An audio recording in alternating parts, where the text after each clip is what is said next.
You didn't get much basketball. You know Nah. how much basketball I got in between the age None. of 27 and 35? None.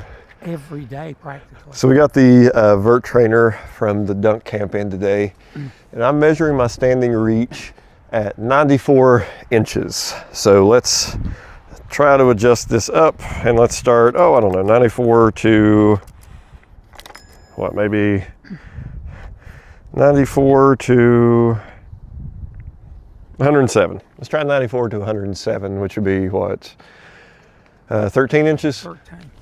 So easy. So 13 inches.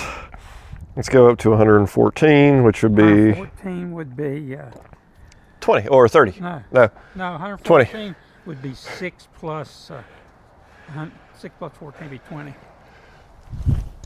So 20 inches, pretty easy. Take it up to 21, 22, 23, 24. It's not going to be 36, but No, we haven't jumped. The first time actually jumping since what, June of 2023. Yeah. So. And you only jumped very little then. Oh, we're not even getting that one. How much? So let me try it again. Yeah, you can. So that was what, 94 to 118.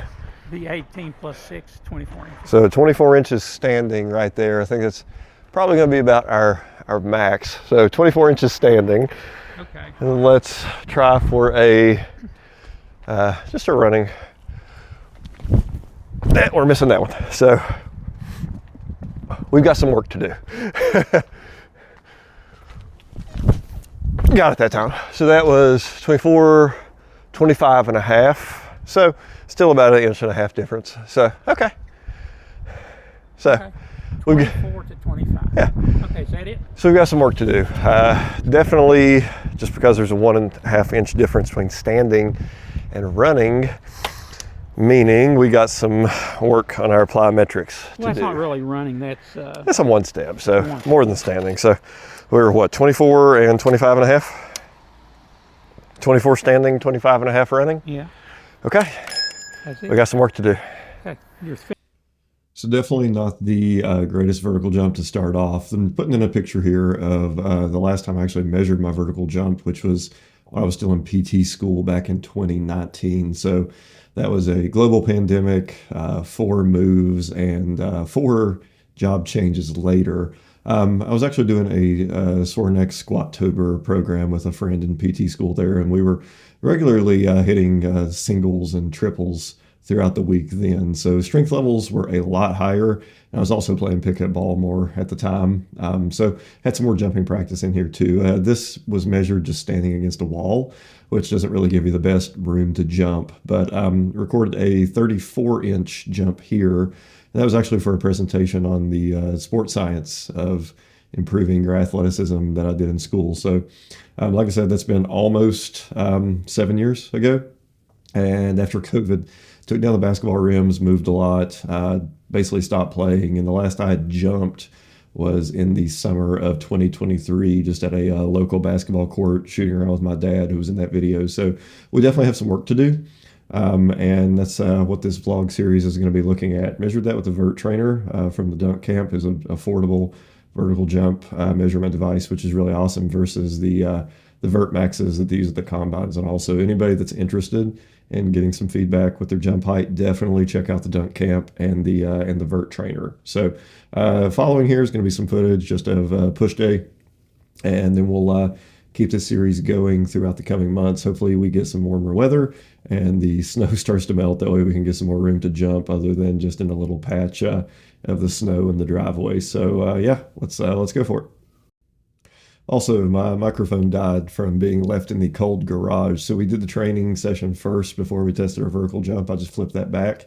So the audio in the first 2 clips is really poor since my microphone is actually not charged wearing it. So the acoustics in that garage are awful. So bear with the audio, but we got the mic up and running a little later in the session once it thawed out a bit to be able to use. So definitely not the best audio in the first clips here. Believe it or not, we still have the 27 inches of snow on the ground, and we wake up this morning and it's snowing again. So all of that hill shoveling leading up to the garage is undone. There's about 5 more inches of snow here, so it doesn't look like it's going to be going away anytime soon. Come back up to get in the garage and train. So let's make the trek up the hill here and get started. We made it up the snowy driveway. It's not as cold in here as it was last week in the low 20s. It's still about the upper 20s right now, so it's cold. I have warmed up. Today is going to be the first push session, and it's going to be a bit more lower reps, strength focused, where the second day later in the week is going to be a little bit more 8 to 15 rep range with a different exercise. So for this structure workout, we're going to do flat bench press, and then going to move on to some incline dumbbell presses, some cable flies, and then some tricep work just to start. So it has been a very long time since I've bench pressed in the lower repetition range and higher weight on the bar. Going back to, I believe it's the winter of 2023, right before, it's probably December 23, January 24, when I started having some left clavicular pain with pressing. So that led one thing or another. I really had to take a step back with loading the weight on the bar and work in some lower repetition ranges, some slower tempos, and start working in some different variations of some pressing movements just because of that shoulder pain. Now, even to the point it was so bad that I had to do modified push-ups on my knees just to do some pressing. So we've worked through that. Then my daughter was born right at the beginning of last year, January of 25. So that has been some hit or miss training over the last year in terms of, not just upper body, but everything. But let me take a step back and invest a little bit more in the process of handling the shoulder pain. So things are feeling great now with my presses. So we're going to, as pathetic as 175 pounds is strength-wise, we're just going to aim for 3 to 5 repetitions here over a few sets, establish a baseline, and see how it feels. So I'm not going to be using much leg drive. I'm not going to Larson press these, but I'm going to just have very minimal leg drive, if any at all. So here is the first set.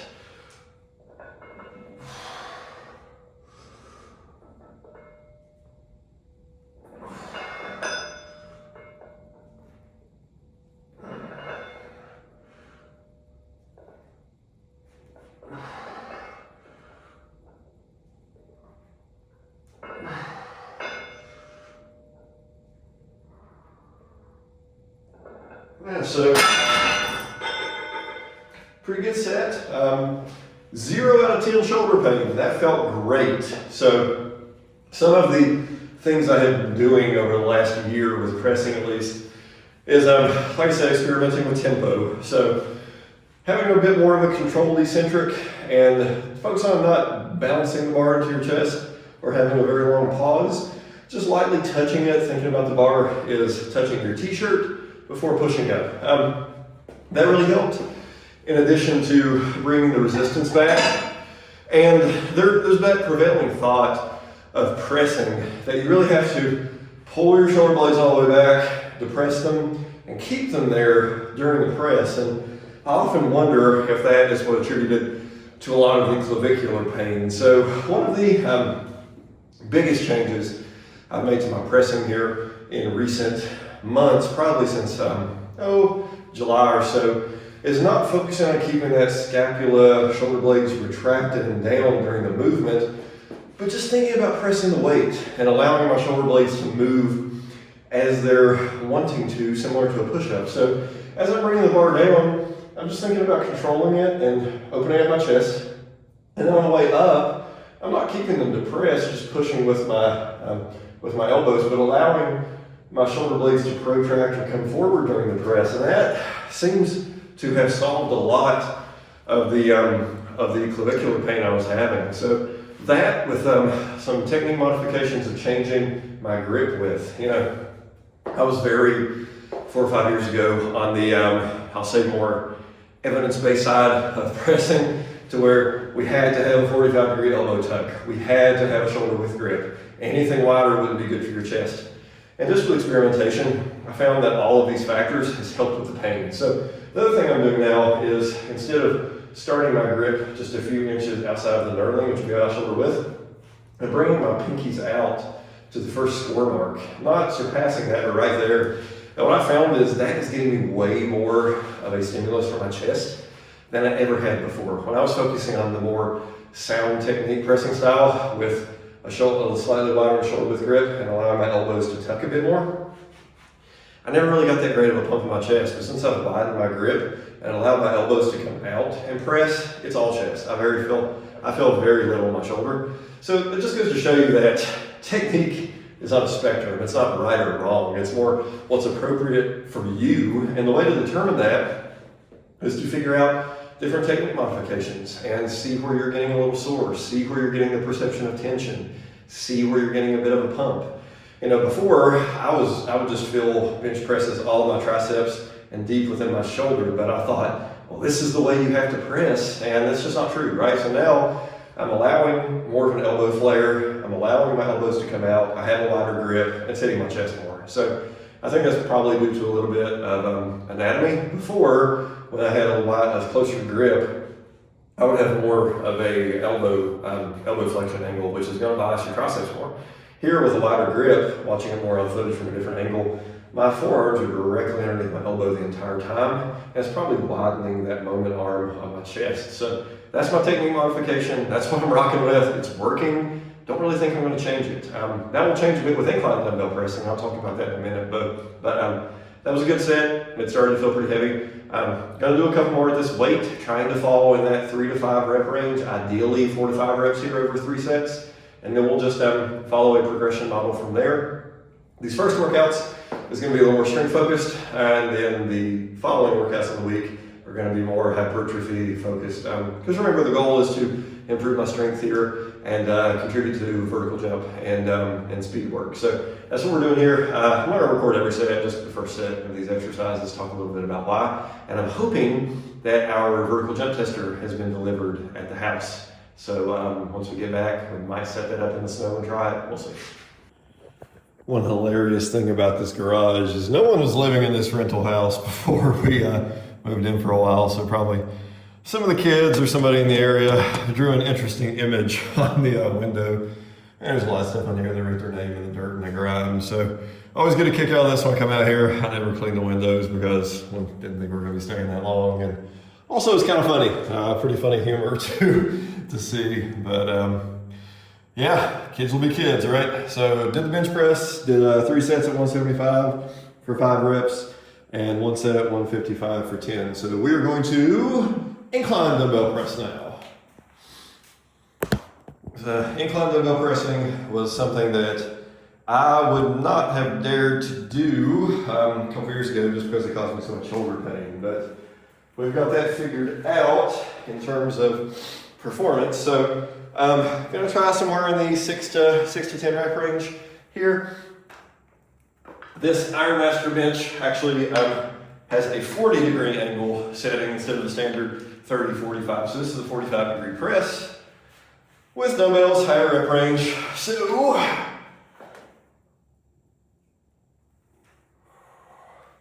this actually might feel kind of easy with this resistance, but that's okay.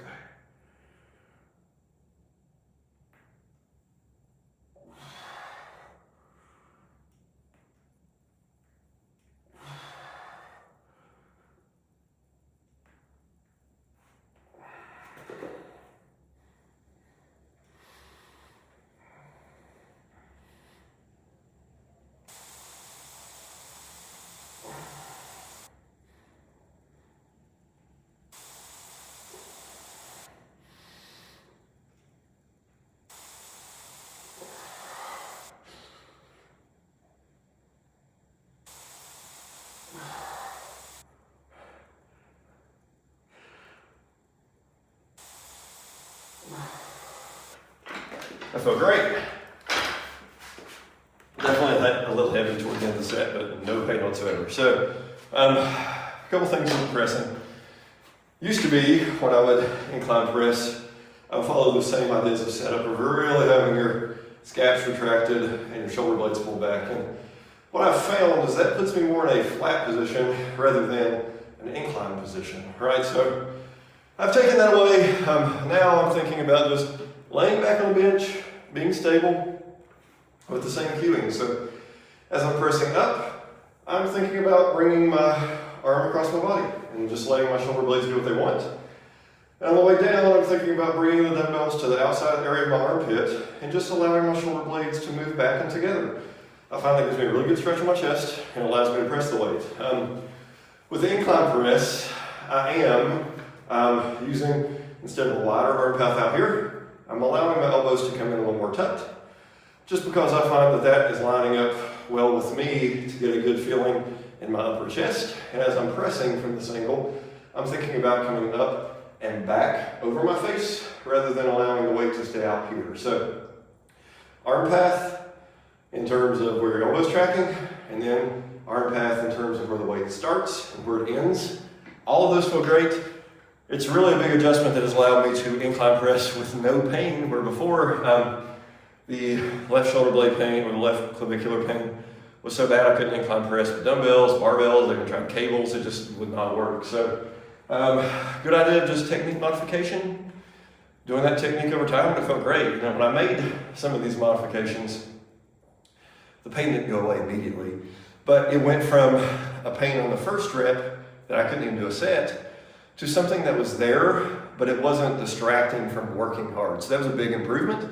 And then just over time, it must have been a morning in October, I came down and did the workout, had no pain at all, and it wasn't until after the workout I thought, didn't have any pain. So there's a lot of factors that go into it, but pressing, movements, just because of the nature of how your shoulder can move, so many technique modifications you can make that can find success for you. So that was one set. We'll see how many reps we got. I'm not counting when I record, just trying to put the effort in. And then we'll do one or two more sets, do some cable flies, and probably some overhead tricep extensions today, and then we'll be done. The incline dumbbell presses are feeling really great with that. So I'm going to finish up here with a set or two of cable crossovers. Ideally, I would like to bring the bench over and set this up, but where I don't have a continuous floor here, where the bench would be to be most comfortable, falls in this gap, and it makes it a little rickety.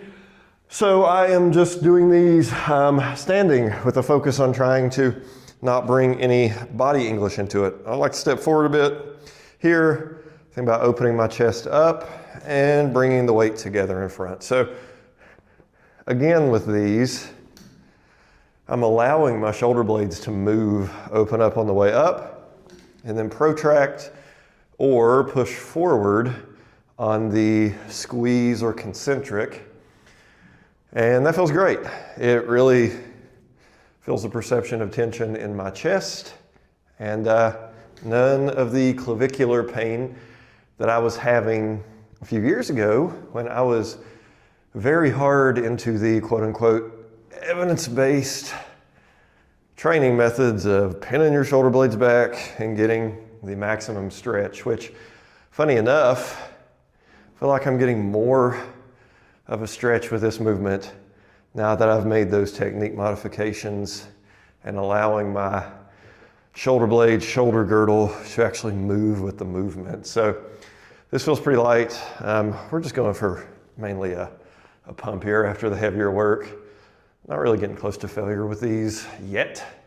So yeah, this feels great. We'll go back and count the reps after the set and see where the repetition range was in terms of with the effort. So one thing I'm also trying to do as it gets harder is not swing my torso back and forth where I'm not sitting on a bench or have a back pad, because I don't want to bring any momentum into the movement or change my torso angle and take the work off of my chest muscles here. So probably one more rep.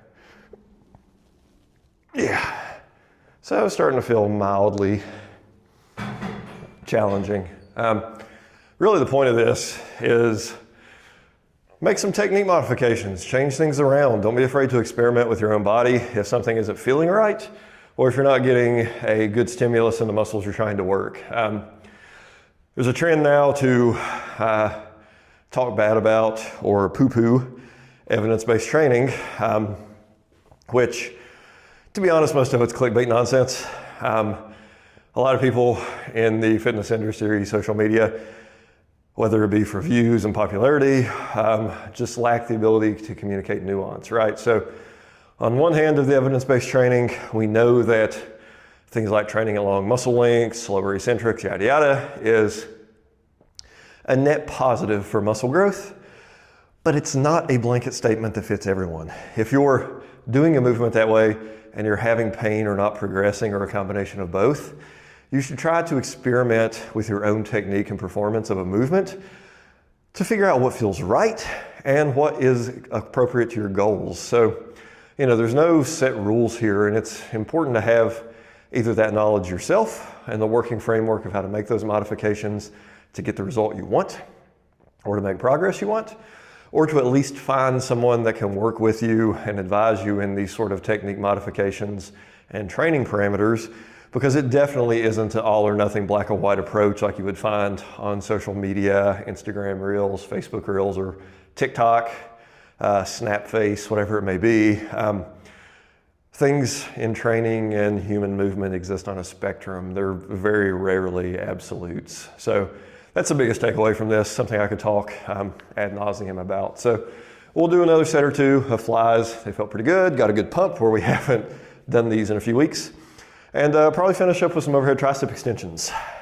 Movement of the day, we're doing some seated overhead tricep extensions with the relatively new Rogue dual cable attachment. So I really love this movement. We'll do the set and talk about it a bit.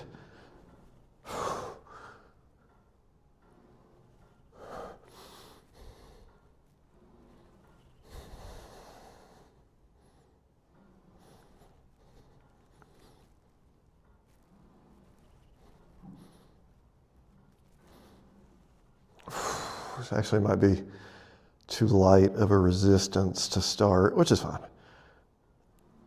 Plenty of room to progress later in weeks, but we're getting a good stretch on the tricep here, definitely feeling it in.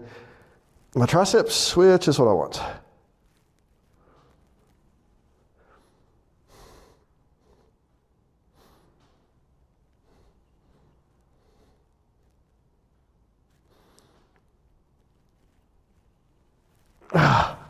Very good movement. So this setup,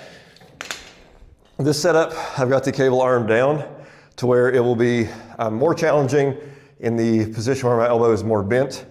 Bench is set at 75 degrees. I find that's a good angle just to get my arms behind my head and allow me to push my upper back into the pad to only get the most of the movement from my triceps.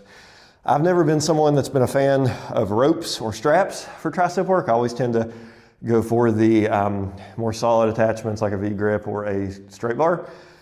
But this attachment that Rogue came out with is really just two knurled handles connected by a cable with a pulley system, and it can move independently. Whatever it is about this attachment feels great. I love doing tricep overhead work with it, tricep press downs. This is much better than your standard rope attachment or other strap attachment from other companies. I love this. Only had it for, maybe a couple weeks before we moved, so I haven't really got to use it too much, but it feels great. So yeah, we'll do overhead work on this day, and then the second push workout of the week, we'll do some more movements with our elbows in front of us, like the incline or the decline press down and some skull crushers. So gonna up the volume on the triceps just a bit here and do a few more sets of this movement. And then hopefully we'll test out our vertical jump as a starting point.